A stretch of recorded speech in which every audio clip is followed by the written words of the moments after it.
This is one of those times when those arpeggios come in handy. Hey fiddlers, welcome to today's fiddle video. Today we're going to be talking about how to invent your own variations on fiddle tunes. One of the beauties of fiddling is that we have so many options. We can do double stops, we can do melodic variations, we can do ornaments, we can do all kinds of fancy stuff. But with all those options, you may wonder, where do you even start? So what we're gonna do today is we're going to walk through a bunch of the different sorts of variations you can do and figure out how we might practically apply them. I'm gonna be using a particular traditional tune to demonstrate these ideas. It's called Child Grove. I did a tutorial video on how to play this tune, so if you'd like that, there's a link in the description. Okay, let's go ahead and dive into variations. So the method I'm going to be showing you today to come up with your own variations is essentially this. You can take any section of the tune. It could be a tiny section, like it could be a measure, 2 measures, it could be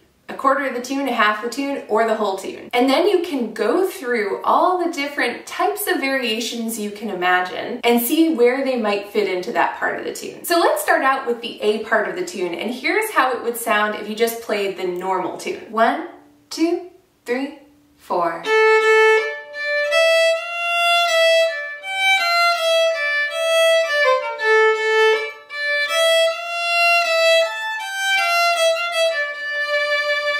Alright, so now it might be helpful to think about what are even the possible variations we could try in that section of the tune. There are many ways you can vary a tune. I'm not even going to pretend to cover everything that possibly could happen today. But we're going to talk about 3 broad-ish categories that you could think about. So we're going to talk about variations in the melody, as well as ornamentation, and lastly, double stops. So starting with changes to the melody, what could we do? One of the places you might want to start is seeing what notes can I take out and what notes can I add. So rather than going all over the fiddle and doing all sorts of things that depart from the melody, you might just try holding a note a little longer. Here's what that might sound like.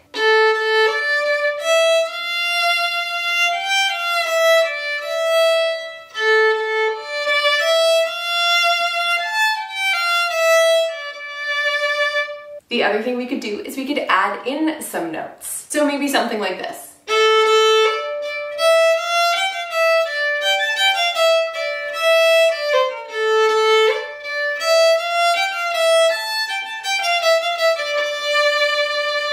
You may also know that one of my favorite little things to do is to play a tune down an octave or up an octave. So taking this down an octave, here's what it's going to sound like, starting on the A on the G string instead of the A on the A string.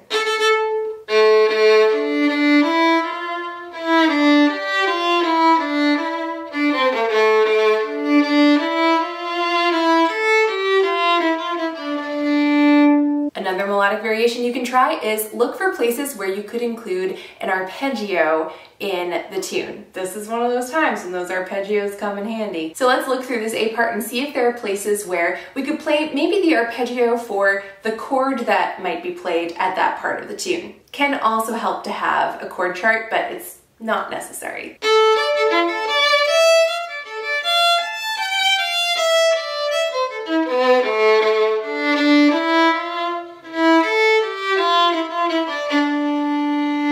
Another thing you could do is you could find a little section of the melody that you can repeat, or at least repeat the pattern.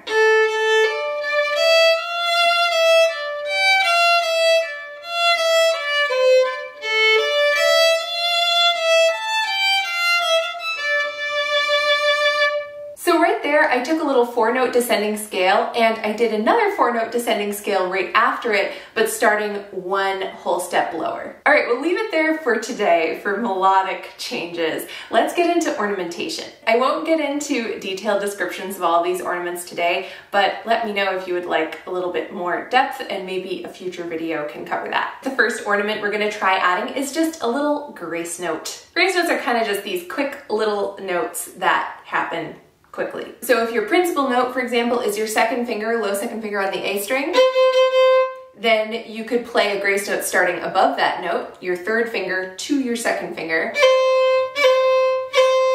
Or you could do a little grace note, sometimes called a hammer-on, starting below the principal note, so first finger to your second finger.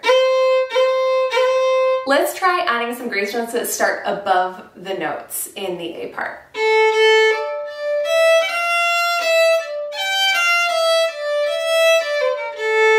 And then maybe some grace notes starting below the principal note in the next little bit of that A part.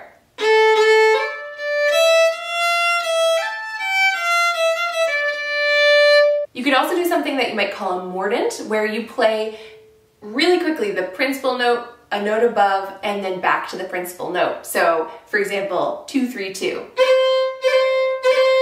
So let's add that.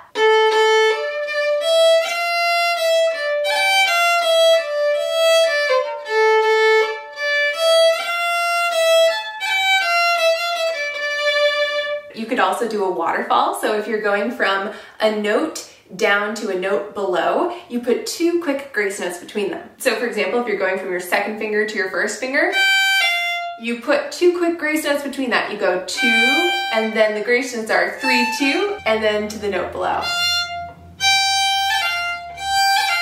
And you can do that with other notes as well. Here's the A part with some waterfalls.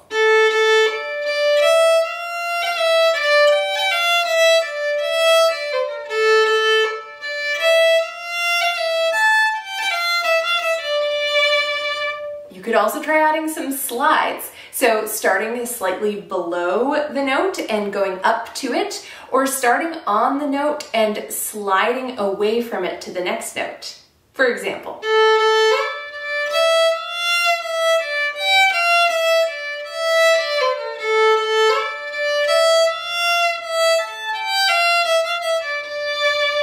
Two other common things you might find in fiddling are rolls and triplets.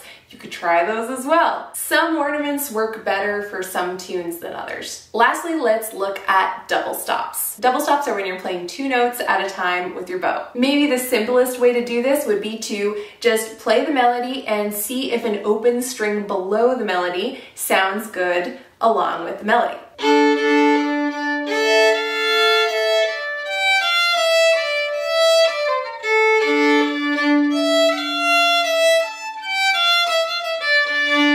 If you want to, you can get more creative with the double stops. You can find notes below the melody that make up more interesting chords rather than just a drone note.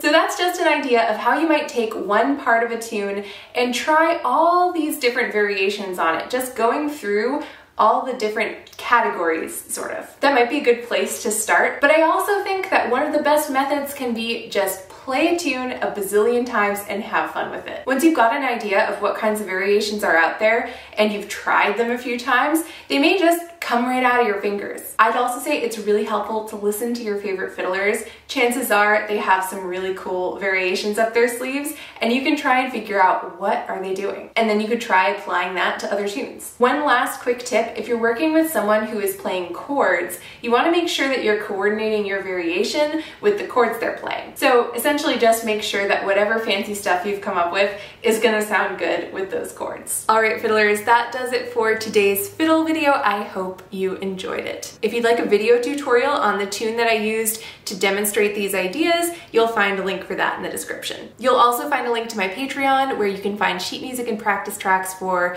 a whole bunch of fiddle tunes. Have a wonderful day and happy fiddling.